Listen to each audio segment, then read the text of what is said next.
In the pre-dawn cold of a Detroit industrial yard, where the air tasted of burnt oil and decades of rust, a young CEO stood before the last container her father ever touched.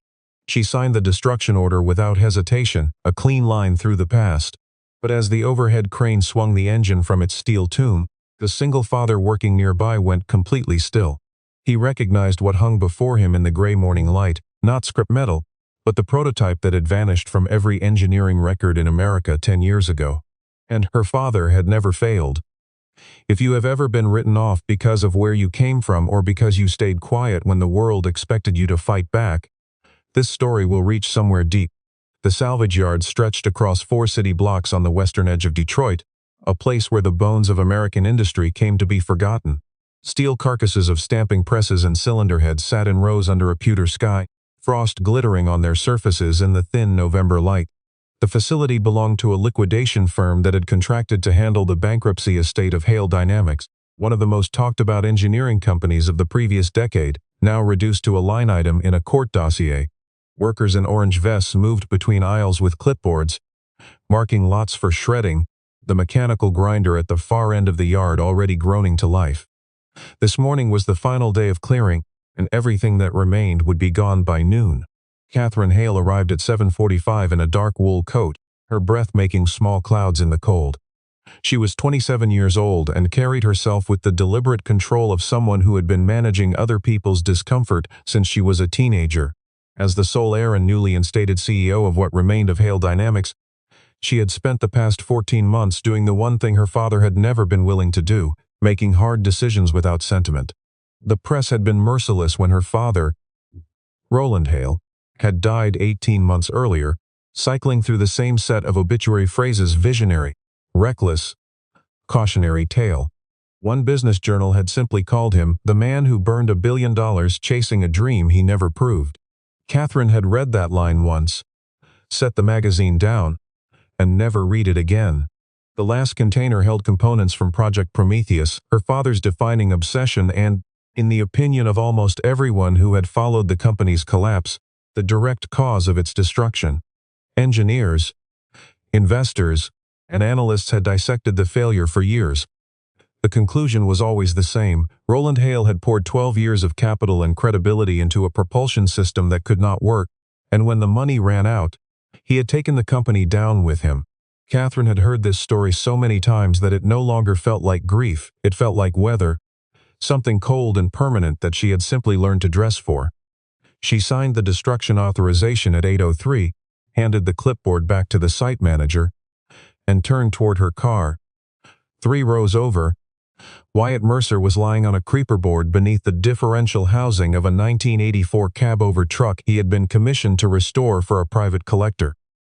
He was 32, lean in the way that people who work with their hands all day become lean, with engine grease permanently seated in the creases of his knuckles.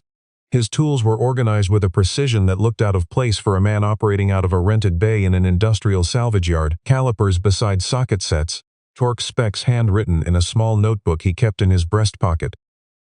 Grace, his 6-year-old daughter, was bundled into her winter jacket and perched on an overturned plastic milk crate nearby, working through a picture book with the focused seriousness that she had inherited entirely from him. She had been coming to work with him since she was 4, and the yard workers had long ago stopped noticing the small girl with the dark braids who always had a book. Wyatt heard the container doors before he saw them open. The sound, 2 heavy locking bars thrown back in sequence, was ordinary enough, but something about it made him roll out from under the truck. He rose to his feet slowly, wiping his hands on the rag tucked through his belt loop, and looked across the yard to where the crane had begun its lift. The engine housing emerged from the container the way a secret surfaces after long burial, gradually, and then all at once. Wyatt stood very still. His eyes moved across the asymmetric combustion chamber geometry, the closed-loop thermal recirculation ports, the hand-stamped identification codes running along the secondary manifold in a shorthand that only a handful of people in the country would have recognized. His lips parted. He said, barely above a whisper, "There is no way." He actually finished it. Wyatt Mercer's life in the years since Hale Dynamics had the simplicity of a man who had made a deliberate choice to disappear. He rented a 2-bedroom apartment above a laundromat in Hamtramck, drove a 2007 pickup that he maintained himself down to the wheel bearings, and charged fair rates for repair work that he executed better than shops with 5 times his overhead. His neighbors knew him as a quiet man who kept his sidewalk shoveled and never had anyone over. The women at Grace's school knew him as the father who always arrived on time, always packed a real lunch, and never offered explanations for why her mother was not in the picture. He did not explain because it still cost him something each time he tried. Grace's mother, Dana, had died of an undetected cardiac condition when Grace was 11 months old, and Wyatt had sealed that grief away in the same internal compartment where he kept everything else he did not allow himself to touch. Grace had her mother's eyes and her father's patience, which was a combination that made the adults around her slightly uneasy. She asked careful questions and waited for real answers. That morning, watching her father go rigid across the salvage yard, she climbed off her crate and walked to where he stood. She studied his face the way she studied problems in her picture books, looking for the logic behind the answer. "Dad," she said, "do you know what that is?"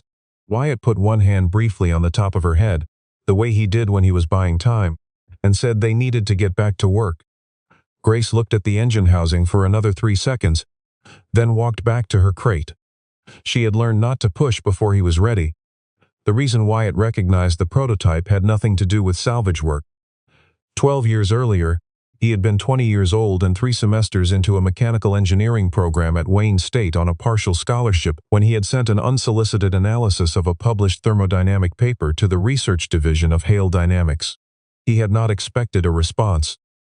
Roland Hale had personally called him within 48 hours.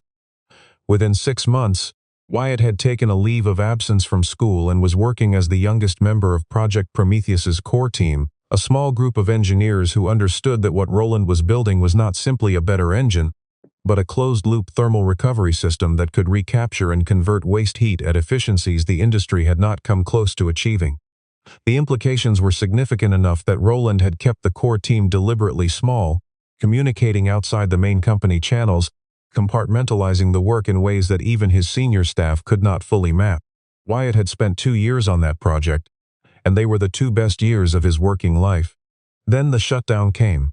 Roland called the team in one morning and told them the project was being suspended. He used the word suspended, not canceled, and that they were being transferred to other divisions or let go. No explanation beyond liability and capital constraints. Within a week, the servers were wiped. The lab was cleared, and the official company communications were already describing Project Prometheus as an experimental program that had failed to produce viable results. Wyatt had stood outside the emptied lab and felt something close to nausea, because he knew with the specific certainty of someone who had held the calculations in his own hands that the project had not failed. It had been stopped. He had carried that knowledge for 12 years like a stone in his chest, too heavy to put down, too compromised to share. And now the final prototype was hanging from a crane 30 yards away while a woman in a wool coat walked toward her car without looking back. Catherine Hale had grown up in a house where the dinner table conversations were mostly Roland's monologues about combustion thermodynamics and fuel recapture ratios, and where the family vacations existed as theoretical future events that never quite arrived. She did not hate her father for this. She had, for a long time, simply accepted that he was a different category of person, one for whom the physical world of family meals and school performances was slightly less real than the world inside his head. It was only in the final years, watching the company implode under the weight of a project he refused to abandon, that acceptance had curdled into something harder and colder. She had been 13 when Roland first described Project Prometheus to her in terms she could understand, a system that could make internal combustion fundamentally more efficient by recovering what every engine since the beginning of the automobile age had simply thrown away. She had been 20 when the company began its public death spiral, and 22 when Roland himself died of a stroke in the hospital where he had spent his final 3 weeks, still asking the nurses about his laboratory. By the time Catherine inherited the remains of the company at 25, she had already grieved the version of her father she had once believed in and replaced him in her internal accounting with a simpler, more manageable figure, a man of genuine intelligence who had been fatally unable to distinguish ambition from delusion. The 14 months of her tenure had been an exercise in controlled demolition. She had settled the most pressing creditor claims, renegotiated supplier contract, and quietly allowed the board to prepare the company for acquisition. The one concession she had refused was any attempt to rehabilitate Roland's legacy, not because she was cruel, but because she had watched what hope in that direction had done to him, and she had no intention of repeating his trajectory. The destruction of the Prometheus components had been her idea, and she had insisted on overseeing it personally. There would be no artifacts, no salvageable materials for competitors to reconstruct, no symbolic relics for journalists to photograph and attach to think pieces about failed visionaries. She wanted it gone. Back at her car, she was checking her phone for the morning's meeting schedule when the site manager's voice came over the radio at his hip. She heard it through the open window of his truck, parked nearby. There was something about Container Lot 7. A buyer. She turned around. A man in work clothes was speaking with the site manager near the crane, his posture composed but his expression carrying an urgency that did not match the ordinary rhythm of the yard. He was holding something, a folded piece of paper, some kind of offer. The site manager looked uncertain, which itself was unusual. Catherine crossed the distance in 30 seconds. The man turned to face her, and she had the brief, discerning sense that he was not surprised to see her, even though they had never met. Wyatt introduced himself without reaching for a handshake. He said he was interested in purchasing the engine housing from Container Lot 7. He named a figure, $400. Catherine looked at him for a moment, then at the engine, then back at him. She thought, scrap buyer. She thought, this takes 30 seconds.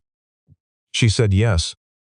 The transaction was completed before 9 in the morning, the site manager noting it in the clearance log with the mild curiosity of a man who had seen stranger things in a salvage yard. Catherine watched Wyatt load the engine housing onto the flatbed of his truck with a care that was several degrees more deliberate than any piece of scrap metal warranted. He used a come-along and 2 lengths of chain, securing the housing at 3 points and checking each connection twice before he climbed into the cab. She noticed that his hands were not entirely steady. That detail stayed with her as she drove away, small enough to dismiss, particular enough to remember. Wyatt pulled the truck into his rented bay at the far end of the same facility and used the hydraulic lift table to transfer the housing to his workbench. Grace, who had ridden in the cab, climbed down and stood at the edge of the work area with her arms folded across her chest, a posture she had developed as a way of signaling that she was paying close attention without being in the way. Wyatt laid out his inspection tools in a clean line and began systematically working through the housing's external condition. The casting was intact. The ceiling surfaces had surface oxidation but no structural damage. The thermal jacket had been improperly stored and had some delamination at one end, but the core appeared sound.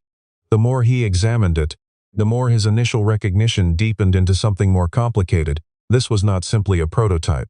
This was the final iteration, the terminal build, the version Roland had been working toward for more than a decade. 3 neighbors and 2 yard regulars stopped by over the course of the morning to look at what Wyatt had brought home, as they always did when he acquired something out of the ordinary. The consensus was skeptical. One man who ran a parts resale operation out of the next bay told him he had spent good money on what looked like a custom fabrication that would have no resale market. Another offered to help him cut it for scrap value. Wyatt thanked them both and returned to his examination. He was used to this particular variety of commentary, the reflex certainty of people who assessed value by what they already recognized. It was late afternoon before he found the discrepancy that changed the nature of the project entirely. The secondary thermal module, a component roughly the size of a hardcover book that housed the control logic for the recirculation system, was missing. Not removed carelessly, the mounting hardware had been cleanly unbolted, the connection points sealed with precision caps. Someone had taken it deliberately and professionally. Without it, the prototype was a demonstration model at best, impressive geometry, correct construction, but not operational.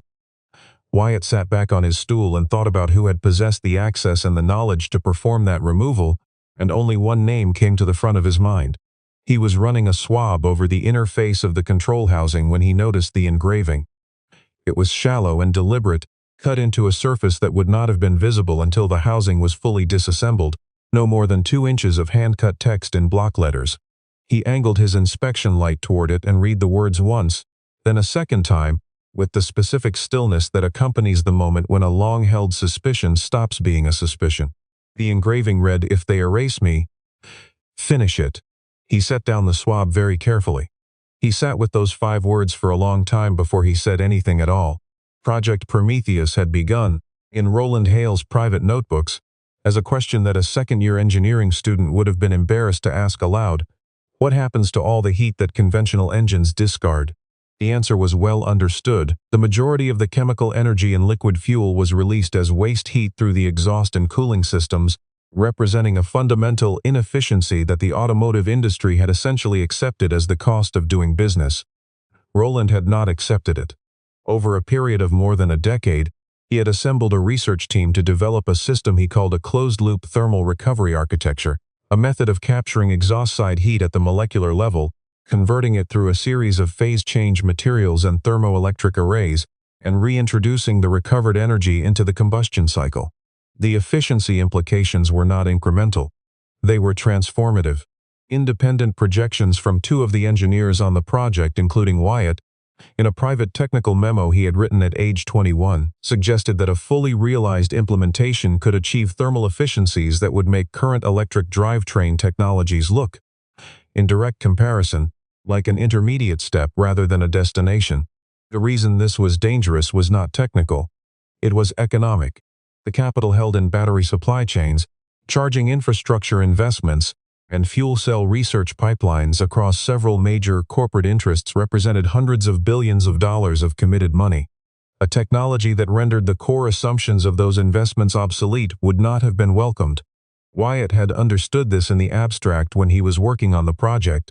What he had not understood at 21, and what had taken years of retrospective thinking to fully assemble, was that someone inside Hale Dynamics had understood it too, and had moved accordingly. The sequence of what had actually happened looked different from the inside than it had from the outside. From the outside, the story was clean. Roland Hale, a brilliant but increasingly erratic founder, had spent years and enormous capital on a system that did not work, had refused to acknowledge failure, and had driven his company to bankruptcy through a combination of stubbornness and delusion. That version of events was documented in creditor filings, analyst reports, and a 4-part investigative series that had run in a national business publication 2 years after the company's collapse. Wyatt had read every word of that series sitting at his kitchen table in Hamtramck, with the particular focus of someone reading a description of himself that was both recognizable and entirely wrong. From the inside, the sequence went differently. Approximately 11 months before the official project suspension, the external data servers where the team stored non-classified work product had been accessed by a user profile that Wyatt later traced, in the informal way that people with technical ability trace things when they are not being paid to do so, to a third-party consulting account that had been activated and cancelled within a 72-hour window. The data accessed in that window included the thermal calibration matrices for the phase change layer, the single most critical piece of information in the entire system architecture. 3 months after that access event, a new patent application had been filed by an energy research subsidiary registered in Delaware, covering a thermal management method that bore a structural resemblance to work the Prometheus team had done 2 years earlier. Wyatt had found that application by accident while doing unrelated research on heat exchanger design, and he had sat with it for 4 days before he allowed himself to reach the conclusion that the resemblance was not coincidence. He had thought about going to Roland. He had even drafted the conversation in his head on several occasions. But Roland had already been under siege from his board by that point, already being pressured to show results or accept outside restructuring, and Wyatt had no hard evidence, only a pattern of timestamps and a technical similarity that a good attorney could reduce to unverifiable speculation. And then, before he could act on any of it, the project had been shut down.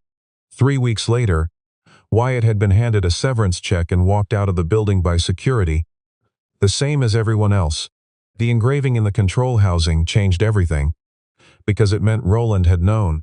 He had suspected, perhaps more than suspected, that his work was being taken from him, and he had left a message inside the one component that only someone who understood the architecture of the system could ever have found. He had not been defeated. He had been waiting. For 12 years, in the cold dark of a container in a salvage yard, the proof of a man's life work had been waiting for the right person to pick up the thread. Catherine received the notification about the prototype on a Thursday afternoon, 2 weeks after the salvage clearance. The message came from the firm's legal coordinator, who had flagged an anomaly in the clearance log, a line item from container lot 7, showing a buyer on the morning the authorization was signed. It should have been a trivial matter, the kind of loose end that gets cleaned up with a single call. Catherine made the call herself because she had not forgotten the way Wyatt Mercer's hands had moved when he secured the load on his truck. 20 minutes of research later, she was in her car heading west. She found the address easily, the same salvage facility, a rented bay at the far end. She expected to find a vehicle up on blocks, maybe a pile of disassembled components laid out for part resale. What she found instead stopped her 3 feet inside the bay entrance. The engine housing sat on a heavy work table, fully disassembled into its component subsystems, each piece laid out on clean shop cloth in a sequence that indicated not random salvage but systematic engineering analysis. Diagnostic cables ran from a laptop computer on a rolling cart to 3 points on the thermal jacket. A set of hand-drawn schematics covered an entire section of a whiteboard mounted to the wall, annotated in a precise technical notation that Catherine recognized with a physical sensation she could not immediately name. It was her father's shorthand. The exact shorthand, the same notations from the engineering books she had grown up watching him fill. Wyatt was bent over the main assembly with a bore gauge, and he straightened when he heard her enter. There was a moment of mutual assessment. Grace was doing her homework at a small folding table in the corner, and she looked up, looked at Catherine, then back at her work with the practiced neutrality of a child who had learned not to react to adults arriving unexpectedly in her father's space. Catherine said that Wyatt had run a diagnostic on the system. It was not a question. Wyatt confirmed it. She said her father had employed a full engineering team and 8 figures of capital, and they had not been able to produce a stable output. Wyatt looked at her steadily and said, "Your father's team was working with a sabotaged thermal calibration set. The data they used in the last 2 years of the project had been altered." Catherine's response was immediate, a reflex of anger that had been sitting behind her sternum for years, activated by anyone who tried to rehabilitate Roland Hale at the expense of the documented record.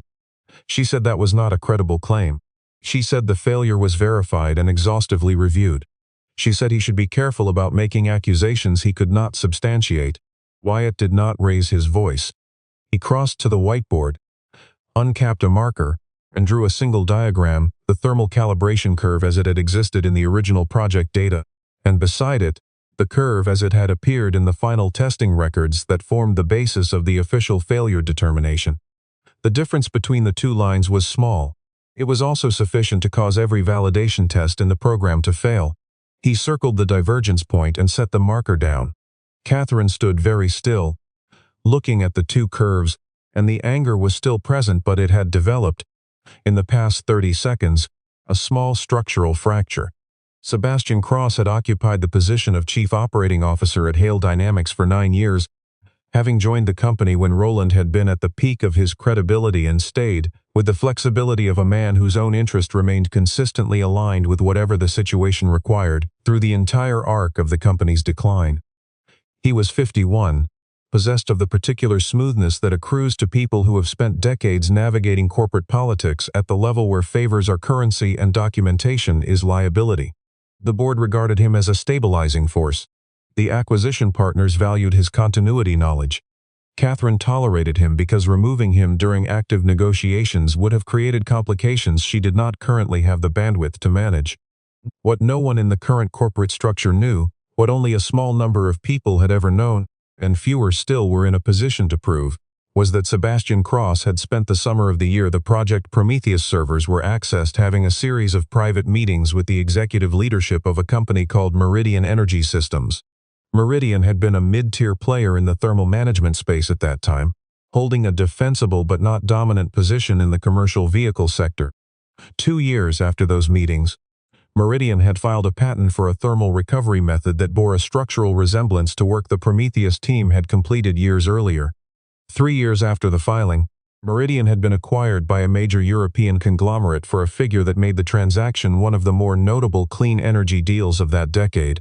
Sebastian had not been a named party in any of that, but he had held a consulting agreement with a Delaware LLC that had held a minority stake in Meridian at the time of the acquisition, and the proceeds from that arrangement had been distributed through 3 intermediate structures before arriving in a family trust registered in Colorado.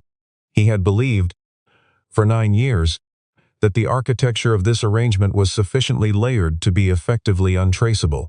He had believed it more fully after Roland died, removing the one person who had looked directly at him in those final months with an expression that suggested the old man had put at least part of it together.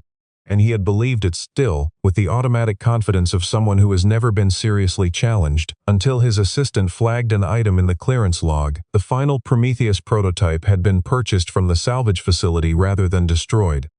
Sebastian had moved quickly. A private investigator located Wyatt Mercer's rented bay within 24 hours.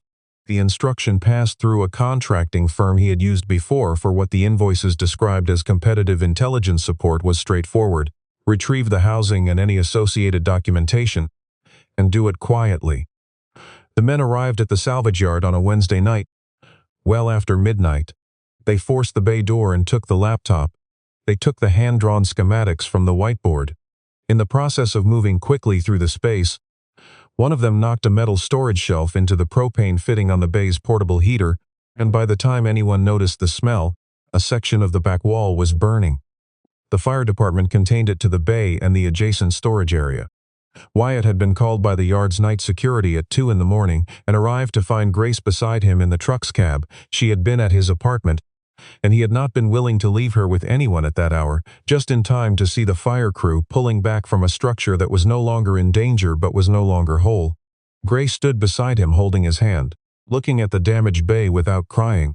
It was Wyatt who had to work to keep his face neutral. His tools were gone. The laptop was gone. The schematics were gone. The prototype housing had been on the lift table, and the lift table was in the section that had burned. He was still standing in the parking lot, the ash smell settling around them like a second blanket over the cold. When his phone rang, it was Catherine Hale. She said she had been thinking about the 2 calibration curves since she left the bay that afternoon. She said she needed to see him again. Then, after a pause that had the weight of something she had been deciding for a long time, she said she thought she knew where her father's module was. Roland Hale had kept a private storage unit in a climate-controlled facility in Ann Arbor, rented under a separate legal entity, paid in advance for 5 years, with Catherine listed as successor access holder in an envelope that had been handed to her by his attorney as part of the estate administration. She had opened the envelope, noted the address and access code, and placed the information in a file folder where it had remained untouched for 18 months. She had assumed the unit held personal documents or equipment too sentimental to discard and too complicated to deal with during the chaos of the estate process. She had not been ready to find out which. She went on the Saturday following the fire, and Wyatt drove her in his truck. They rode for most of the 40 minutes without speaking, in the way that people sometimes communicate more accurately through silence than through any available language. Grace stayed with a neighbor. Catherine held a canvas bag in her lap and had left her phone in the truck's cup holder when they went inside, which was the first time Wyatt had seen her set it down voluntarily. The storage unit was approximately the size of a one-car garage and contained the kind of order that belongs to a person who had been making careful decisions about what to preserve. Along one wall stood a row of labeled archive boxes in Roland's handwriting, each date stamp, each sealed. In the center of the floor sat tool chest with combination locks on 3 drawers. On a shelf at the back, wrapped in an antistatic blanket and secured with 3 bungee cords, was a module approximately the size of a hardcover book with a brushed aluminum housing, custom connector pins, and a serial number stamped on the base that Wyatt recognized before Catherine finished unwrapping it. He picked it up with both hands and held it under the fluorescent light for a long moment. Then he set it down on top of the tool chest and told Catherine they needed to go through the archive boxes before they left. They were there for 4 hours.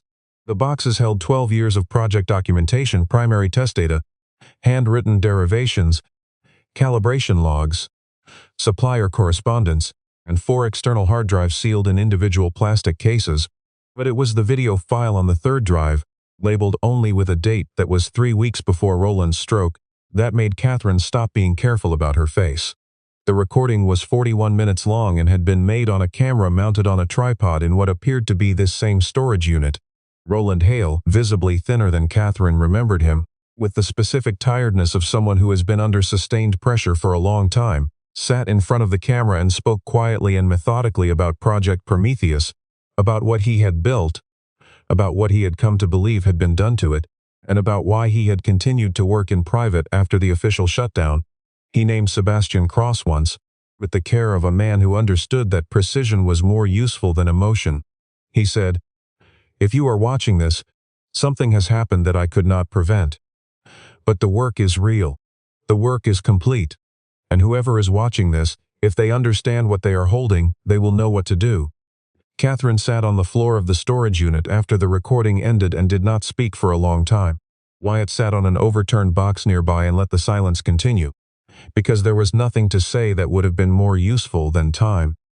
When she finally spoke, her voice was level in the way that things are level after the worst of the storm has moved through. She said her father had known. Wyatt said yes. She said he had not been trying to escape from them. He had been trying to protect the work.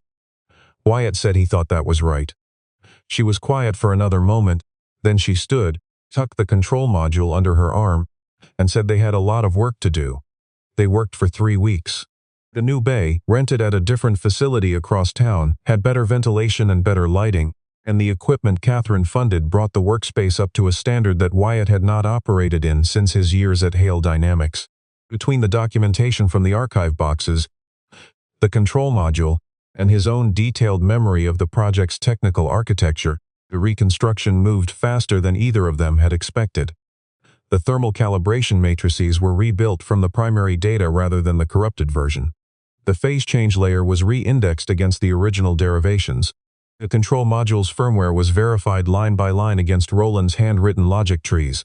Grace fell asleep in the passenger seat of the truck on the nights that ran past 10, and Wyatt would carry her up the apartment stairs without waking her and go back down to check the day's test figures before he slept.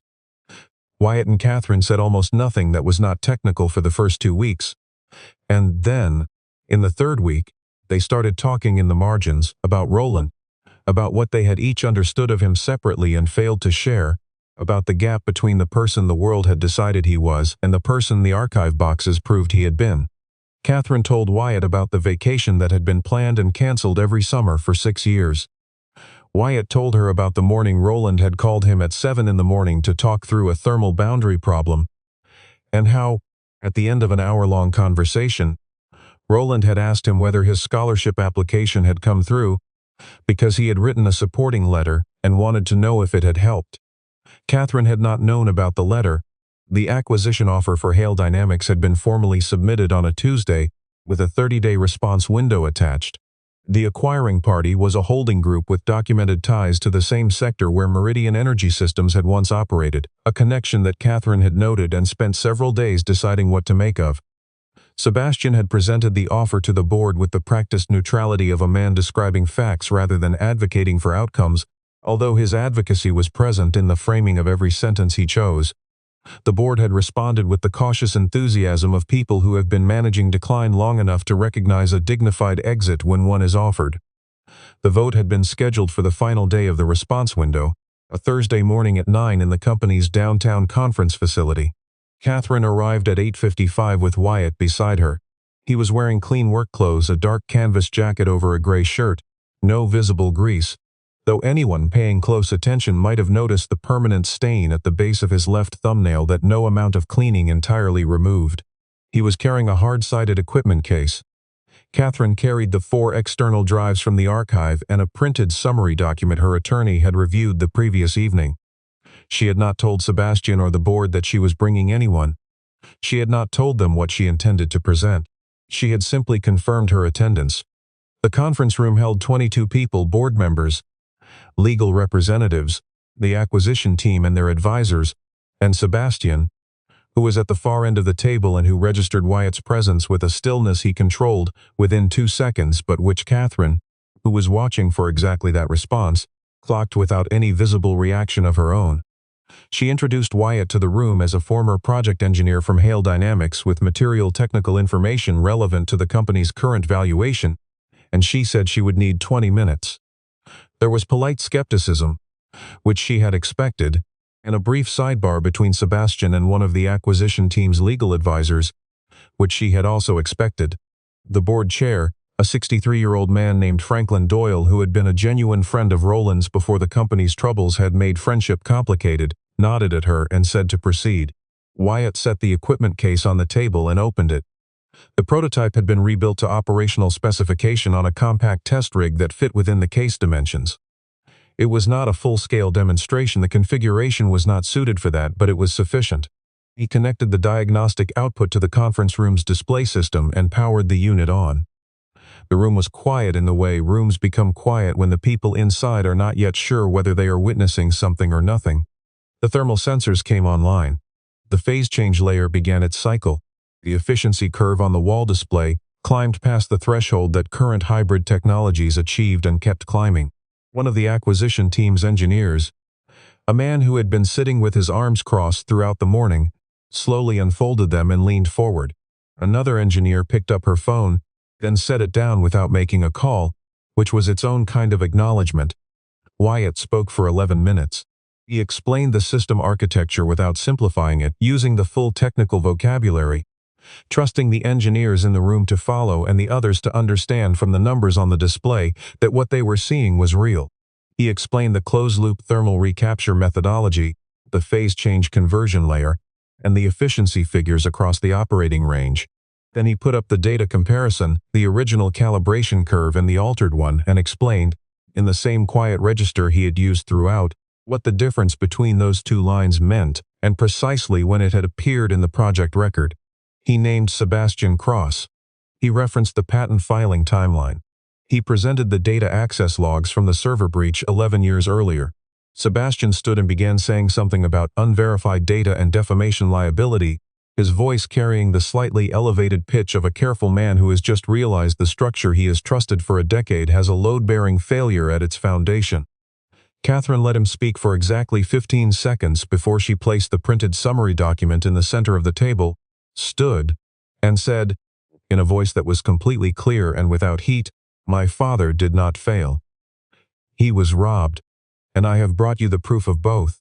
What followed was not a single clean moment of resolution. Institutions protect themselves from clean moments through legal process and procedural review, all of which serve legitimate purposes and all of which take time.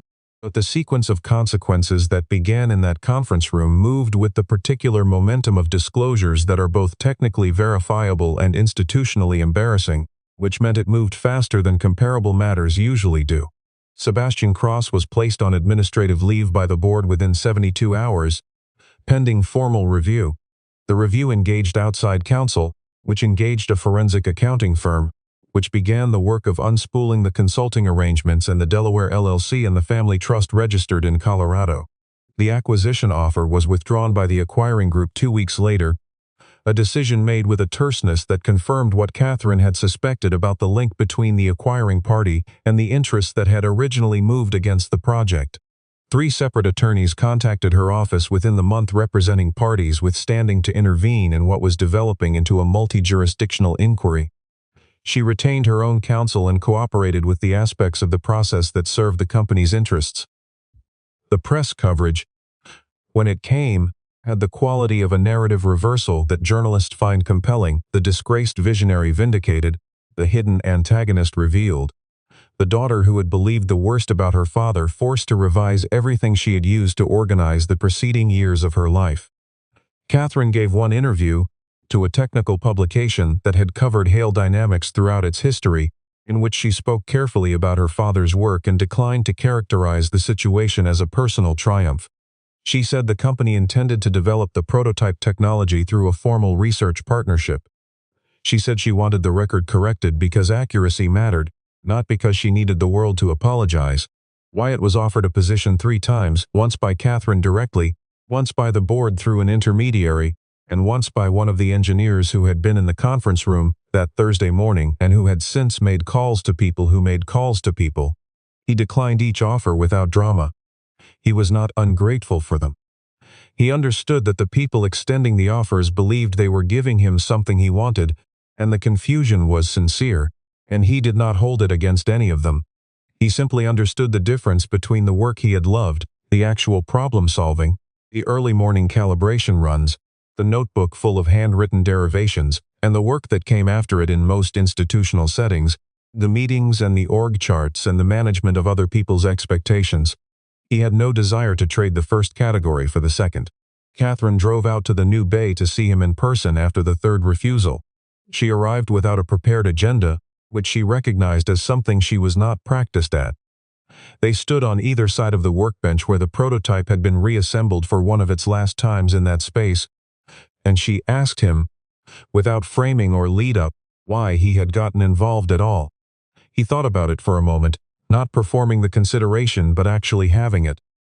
Then he said, "Because some people deserve to have the truth told about them, even if it comes too late for them to hear it." A year later, the research center opened on a gray October morning that looked, to those who remembered, almost exactly like the morning the crane had lifted the prototype from the salvage container. It occupied a converted industrial building 4 blocks from the original Hale Dynamics campus, and above its main entrance a steel plate was engraved with the words Roland Hale Entity for Propulsion Research. Inside, in the lobby, the original prototype housing sat behind tempered glass on a low pedestal, not the rebuilt operational unit, which was in the working laboratory on the second floor, but the first housing Wyatt had pulled from the flatbed of his truck and cleaned with shop rags at 3 in the morning while Grace slept on a folded drop cloth in the corner. A small placard on the base of the display case read, in plain letters, "The engine they call junk." Grace had grown 2 inches and lost 2 front teeth in the preceding year, and she navigated the new facility with the easy proprietary familiarity of a child who had watched something come into being from nothing. She moved between the workbenches in the main laboratory, greeting the researchers by name, occasionally sitting in on the morning stand-up meetings with the focused seriousness she had always brought to adult spaces. Wyatt had a workshop on the second floor, his own, equipped exactly as he specified, where he was currently working on a second-generation version of the thermal recovery architecture with 2 engineers he had chosen himself, after a series of conversations that had focused almost entirely on what they actually understood, rather than what their credentials claimed. Catherine stopped by on the morning of the opening to see him before the ceremony. She was no longer the version of herself that had stood in the salvage yard 18 months earlier, not harder or softer, exactly, but differently organized, as if something that had been holding rigid under accumulated pressure had been permitted to find its actual shape. She stood in front of the display case for a long moment, looking at the original housing behind the glass. Then Wyatt came up beside her and, without ceremony, reached to the activation panel on the side of the case and started the unit on its idle cycle, a low, continuous hum, steady and measured, regular as a heartbeat, and quiet as something that has been waiting a very long time to prove it was real. Catherine looked at the efficiency readout above the case. She did not say anything, because there was nothing left to say that the numbers were not already saying more clearly. The most dangerous thing, it turned out, was not failure. It was not even the act of sabotage itself. It was the possibility that the world could be made to believe, systematically, convincingly, over years, that a man who had been right about everything had been wrong about it all. That the belief would be repeated until it became the record. That the record would outlast him. But it had not. The engine hummed in its glass case, and through the high windows of the lobby the October light came in clean and level, and somewhere down the corridor Grace's small voice was asking one of the engineers a question that was more precise than they had expected. And in the quiet of that morning, with the proof of a stolen genius running steadily and without apology beneath the name of the man who had built it, that was exactly enough.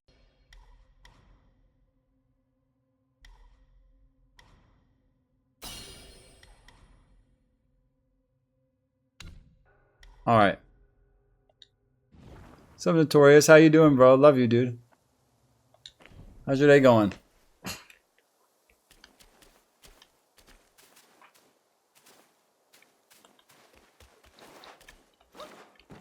Oh, that's where I'm coming out of. I think I'm going this way. Oh, nice. Nice. All right. Oh, I got 2 points now.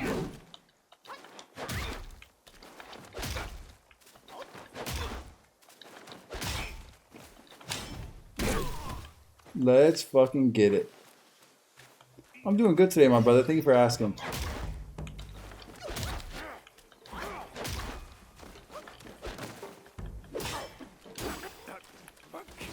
Let's get it. Just crush them.